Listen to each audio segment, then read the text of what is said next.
pour moi, la clé, comme tout entrepreneur et tout investisseur le dirait, c'est d'abord l'équipe.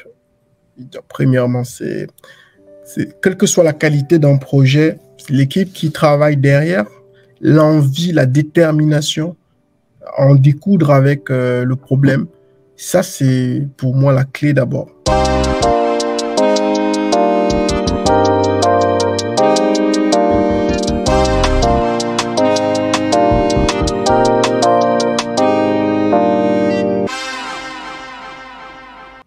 Alors, si vous nous regardez pour la première fois, il faut savoir que nous entrons là dans la deuxième partie en fait de cette interview avec Duplessis Kamgan, le CEO de Studely, qui est le premier facilitateur pour la mobilité vers la France et vers l'Allemagne aujourd'hui. Dans la première partie, il nous a parlé de son parcours et il a commencé à nous détailler quelles étaient les raisons en fait qui l'ont poussé à mettre en place Studely. Et on peut comprendre en fait que le nœud ou alors le cœur de la mise en place de Studely a été une frustration qu'il a réussi à transformer en idée et aujourd'hui, et puis en projet et aujourd'hui en start-up. Alors, dans cette deuxième partie, nous allons plus parler ou alors plus entrer en détail en fait dans ce que fait Studely, pour comprendre en fait quel est le service qui est proposé. Dans la première partie, tu nous as parlé justement de comment en fait cette plateforme a été mise en place. J'aimerais savoir quelle était en fait justement la particularité justement de Studely à cette époque par rapport à ce qui se proposait par exemple par la banque. Ok. Oui, la particularité sur Studely, la différence, c'est que c'était sous 3 points. Ok. Comme j'ai cité tout à l'heure, le premier point, c'est qu'on avait décidé d'être moins cher que les banques. Donc, on donnait moitié prix. On était à 500 €. Là, on est autour de 470 €. Ça, c'était le premier point. Et pour nous, c'était très, très important. Par contre, dans ce prix-là, il y avait des services en plus que les banques ne feraient pas. Et ça crée une vraie valeur ajoutée, une différenciation. Le deuxième point, c'est qu'on a tout de suite compris et on voulait le faire. On était rapide par rapport à la banque, donc un peu plus digital. L'étudiant pouvait le faire en ligne chez nous pour mettre les documents, contrairement à la banque où il fallait se déplacer et passer au moins 2 semaines de procédure. Donc ça, c'était rapide. Le troisième point, c'était l'utilité. Et ça, pour moi, c'est même le point le plus important jusqu'aujourd'hui de l'attestation de Studely. C'est que notre attestation aujourd'hui, une fois qu'on la délivre, elle est utile pour trouver un logement. Comme je disais, mon cas, j'ai eu du mal à trouver un logement en France parce que je n'avais pas de garant, je n'avais pas de famille. Studely se porte garant pour tout étudiant, et ça, c'est très important. Nous, on se porte garant pour votre logement. On est même reconnu au CROSS, le CROSS français, pour tous les logements. On a beaucoup d'étudiants, même qui sont déjà en France et qui viennent chez nous parce qu'ils ont eu les demandes de la part de certains organismes comme le CROSS. Donc, l'attestation, elle est fiable pour ça. Et donc, le fait d'avoir l'attestation de Studely permet directement et gratuitement, donc il ne paye pas des frais en plus pour avoir la garantie Studely. Il a la garantie Studely gratuitement. Donc ça, aucune banque, à la fois en Afrique et dans le monde qui est à l'étranger, ne peut le fournir. Et voilà les 3 points quand on a commencé en 2017. Maintenant, pour donner l'actualité en plus, c'est qu'aujourd'hui, c'est le 4e bijou qu'on a apporté aujourd'hui. On pourra peut-être reparler tout à l'heure. Aujourd'hui, Studely, ce n'est plus que cette attestation. En le prenant, cette attestation, il y a un 4e point, c'est la banque. Donc, l'étudiant a directement un compte bancaire dans une appli mobile. Et avec son appli mobile, il peut faire toutes ses opérations à son arrivée. Donc, une application mobile. Et l'application mobile, c'est toujours Studely? C'est toujours Studely, oui. D'accord. Une application mobile, il peut faire ses opérations à la fois de virement. Très bientôt, les cartes, pour l'instant, ne sont pas encore disponibles. Actuellement, ce qui est disponible, c'est une application Android et iOS. Il peut faire ses virements et autres, toutes ces opérations, sauf pour l'instant, la carte pour pouvoir effectuer les paiements. Et très bientôt, d'ici fin de cette année, il aura accès à sa carte bancaire. Et tout ça, gratuitement à partir du moment où il a fait une AV chez nous. D'accord, super, super. Alors, en faisant quelques recherches justement sur Studely, depuis sa création, je me suis rendu compte que quelque part, tu as eu raison de mettre en place ou alors de concrétiser cette idée. Parce que quand je regarde les chiffres, peux me rendre compte que, par exemple, en une année, Studely est passé de 0 euros en chiffre d'affaires à 200 000 euros, si je ne m'abuse. Et aujourd'hui, vous êtes à pratiquement 2 millions d'euros, si je ne m'abuse, avec une valorisation à environ 10 millions d'euros, si je ne m'abuse aujourd'hui, enfin, si je m'abuse encore. Abuse-toi. Vous avez près de 10 000 clients. 10 000 clients, vous avez près de 350 000 personnes touchées à travers les réseaux sociaux. Vous avez dans votre board Anne Lauvergeon, l'ancienne PDG d'Areva, qui aujourd'hui est Oano. Pour ceux qui ne connaissent pas, c'est une très grande multinationale avec près de plusieurs milliards d'euros de chiffre d'affaires. Est-ce que pour toi, voir ça, c'est un succès? Est-ce que tu considères ça en fait comme un succès pour Studely? Bon, oui, je considère quand même succès, hein, parce que c'est aussi c'est un achievement, hein, comme les Anglais disent pour nous, parce que on a commencé, je salue d'ailleurs mes premiers actionnaires, on était tous dans un petit bureau, on a commencé même dans un restaurant, hein, parce que d'être j'étais dans un garage, on n'avait même pas les moyens pour être dans un garage, on était dans un restaurant. On était dans un restaurant au Nouma à Paris, vers le Sentier, à la Silicon Sentier à Paris. Et on a travaillé 4 mois là-bas et après on a pris un petit bureau de 3 personnes et c'est comme ça qu'on a grandi. On est arrivé à plus de 15 000 clients. La première cliente, Linda, que je salue, qui est chargée de relations clients actuellement en interne chez nous. Donc elle était la première cliente. Voilà, donc c'est une aventure vraiment assez humaine. Oui, tout ce qu'on a reçu, vraiment, c'est beaucoup de bénédictions. C'est un Lauvergeon qui nous a rejoint il n'y a pas longtemps. Il y a une autre société que tu n'as pas citée, mais qui s'appelle Smera. Pour ceux qui ne connaissent pas, c'est le leader de la mutuelle étudiante en France. Donc, tout ce qui est mutuel, et qui est le deuxième acteur logement. Fac Habitat, pour ceux qui ne connaissent, 18 000 logements en France. Donc, c'est notre actionnaire aussi. Désormais, on vient de finaliser une levée de fonds depuis de 600 000 euros, de 800 000 euros récemment, donc dont 500 000 de Smera. Donc tout ça, c'est des points positifs. Comme tout start-up, hein, on vise encore plus haut. Donc, dans les prochaines semaines, les prochains mois, les prochaines années, on espère encore tutoyer les sommets et voilà. Et d'après toi, c'est quoi la clé? Enfin, c'est quoi la raison de ton succès à travers ta startup? Parce que beaucoup ont de belles idées, mais ces idées ne se concrétisent pas forcément, ces idées n'atteignent pas forcément ce niveau de réussite. D'après toi, c'est quoi la clé en fait? Qui a fait la différence? La clé, ben c'est une question pas évidente en général, hein, parce que même si tu interviewes Mark Zuckerberg, hein, lui-même, il y a des choses parfois qui ne s'expliquent pas souvent. C'est vrai qu'il y a un canevas dont tout le monde doit avoir, mais il y a la chance pour moi aussi, parfois, les belles rencontres. Pour moi, la clé, comme tout entrepreneur et tout investisseur le dirait, c'est d'abord l'équipe. Premièrement, quelle que soit la qualité d'un projet, c'est l'équipe qui travaille derrière, l'envie, la détermination, en découdre avec le problème.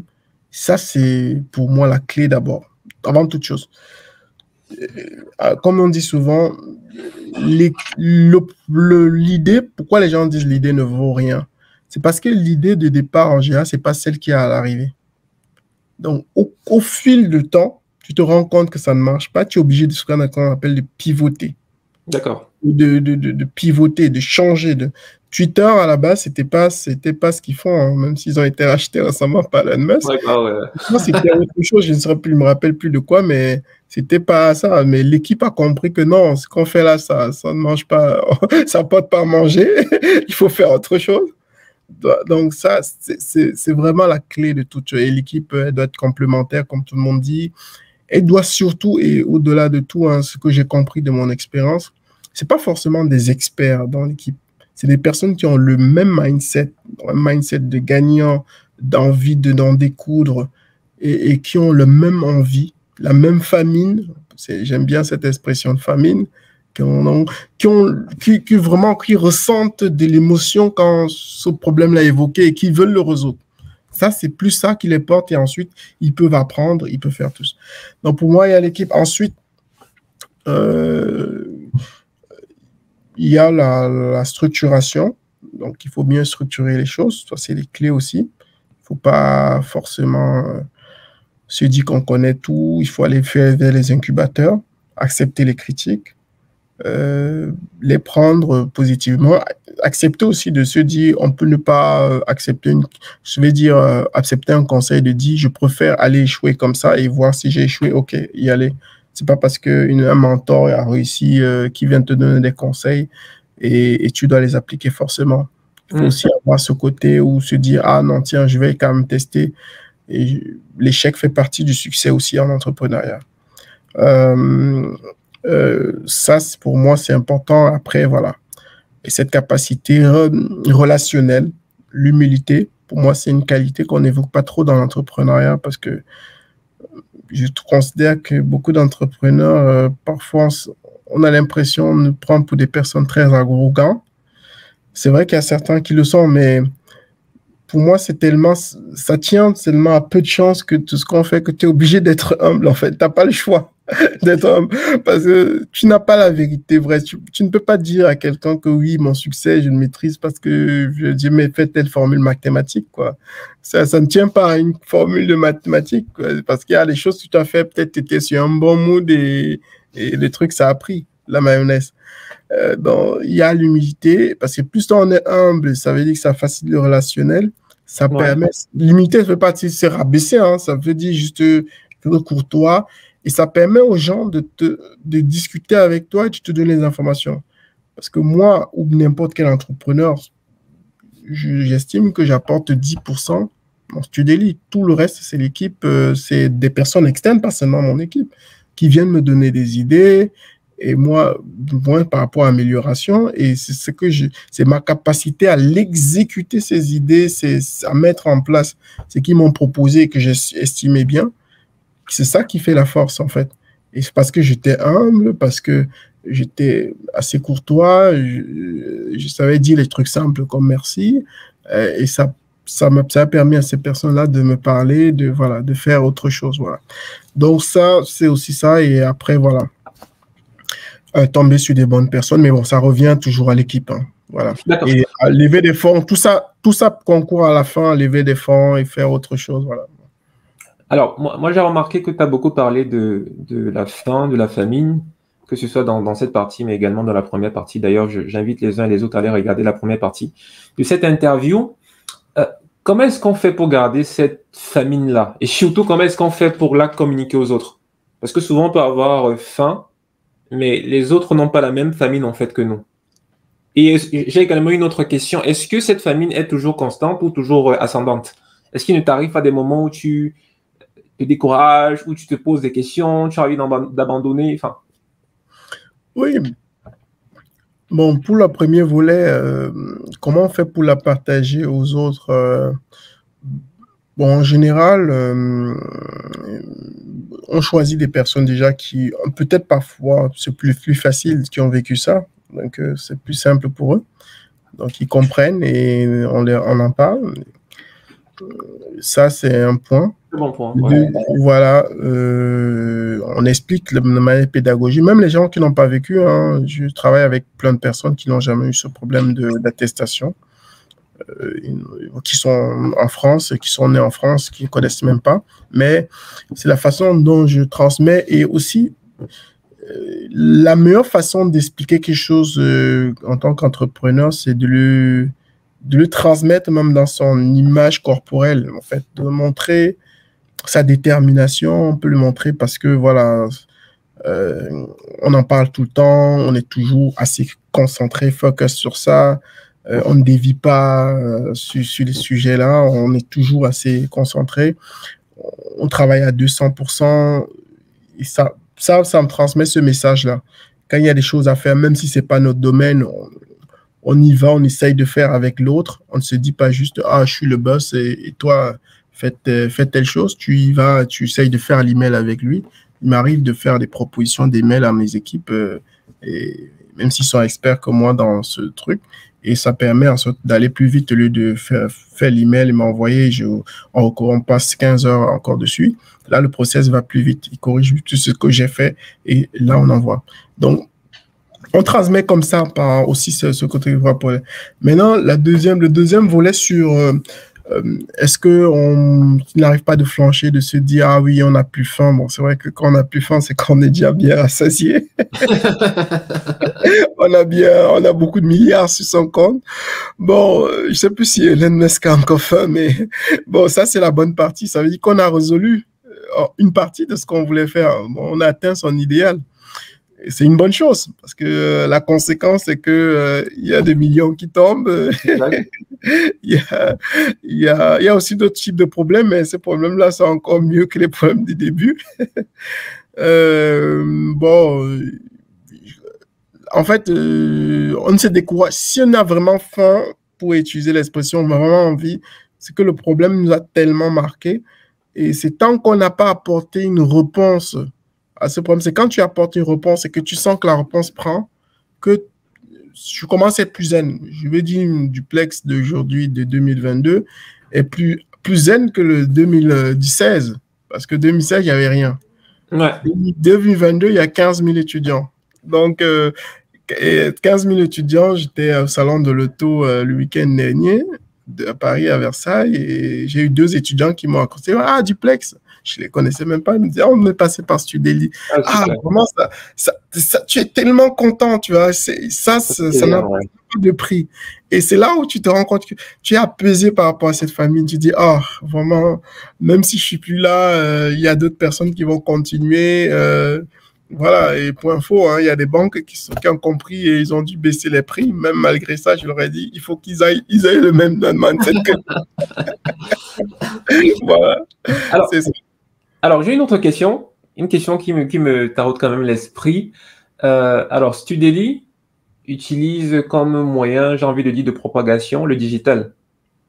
Et aujourd'hui, est principalement destiné à l'Afrique, j'ai l'impression. Et on sait qu'en Afrique, les habitudes ne sont pas encore tournées vers le digital. J'ai envie de savoir, qu'est-ce qui fait qu'est-ce qui fait en sorte qu'aujourd'hui, malgré le fait que les Africains ne soient pas en même de se tourner véritablement vers le digital, qu'est-ce qui fait en sorte que particulièrement Studeli en fait ait marché? Bon, déjà, premièrement, on avait Studeli dès le démarrage. Le digital est très important pour nous. Et important, pas parce que l'Afrique... Bon, je ne sais pas, je pourrais nuancer un peu tes propos, Kevin, sur le digital. Les Africains, contrairement à ce qu'on pense, sont assez, tout de même, un peu digital. Hein. Je dirais que WhatsApp est très utilisé en Afrique et on le sait. Pour moi, c'est un peu... On dit souvent les Africains n'aiment pas les apps, mais ils utilisent WhatsApp. WhatsApp, c'est une application. C'est ça qui est drôle, en fait, dans l'histoire. Donc, on utilise plus WhatsApp. On utilise... c'est juste que, bon, peut-être, comme on dit, dans la pensée générale, les gens se disent peut-être on n'arrive pas en termes de revenus tirés via le digital, les réseaux sociaux et autres. Peut-être c'est pas assez élevé qu'ailleurs. Peut-être je nuancerai ça. Maintenant, Studeli, dès le démarrage, avait dans sa stratégie plusieurs piliers, dont le digital. Mais le digital, on le savait très vite. Hein, je partage ton avis sur ce point. Ne devait pas être le premier pilier. Le premier pilier pour nous, ça devait être le B2B, en fait, les partenariats. Super. Des apporteurs d'affaires. Et c'est très concret. Les descentes dans les écoles, dans tout ce qui est communication commerciale et tout le reste. Et ça, on y a travaillé. Ça fait même partie, et je remercie d'ailleurs mes équipes que je salue. Ça fait partie de l'un des plus forts piliers pour nous actuellement sur le terrain.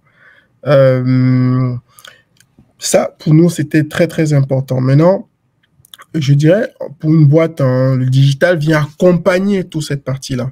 Donc, dans ta communication, dans la façon de transmettre son message, et le digital, aujourd'hui, nous apporte quelques clients. Maintenant, après notre cycle de vente, je ne vais pas trahir tous les secrets de Studeli ici, assez particulier. Donc, on n'est pas une boîte e-commerce où tu achètes un truc à 1 euro ou 2 euros et tu cliques sur un bouton, tu payes. mais on est une boîte où tu dois confier des fonds assez importants. Tu dois savoir si elle fonctionne, si elle est acceptée. Tu dois un ensemble de choses. Donc, ça fait que l'acquisition et la transformation, surtout la transformation, doit être très importante pour ceux qui connaissent, prendre un peu dans le digital. Et donc, transformation ou conversion, entre guillemets, en client. Ça, c'est important. Et donc, on travaille beaucoup sur ça. Je ne dirais pas qu'on est arrivé, mais ça fait partie des gros axes. Mais voilà, il faut maîtriser son cycle de vente. Ça, c'est un conseil que je donne à beaucoup d'entrepreneurs. Ne vous lancez pas en disant ouais, j'ai vu comme aux États-Unis, tu mets 1 euro de publicité sur Facebook et tu as 10 000 clients. Non, c'est pas comme ça que ça se passe en Afrique. Tu peux mettre 40 000 euros et tu as même 0 client. Donc, il faut connaître ton cycle de vente, connaître comment tu convertis. Tout ça, il faut l'apprendre et essayer de le tester, comme on le dit, mais le maîtriser aussi avant même d'aller tester.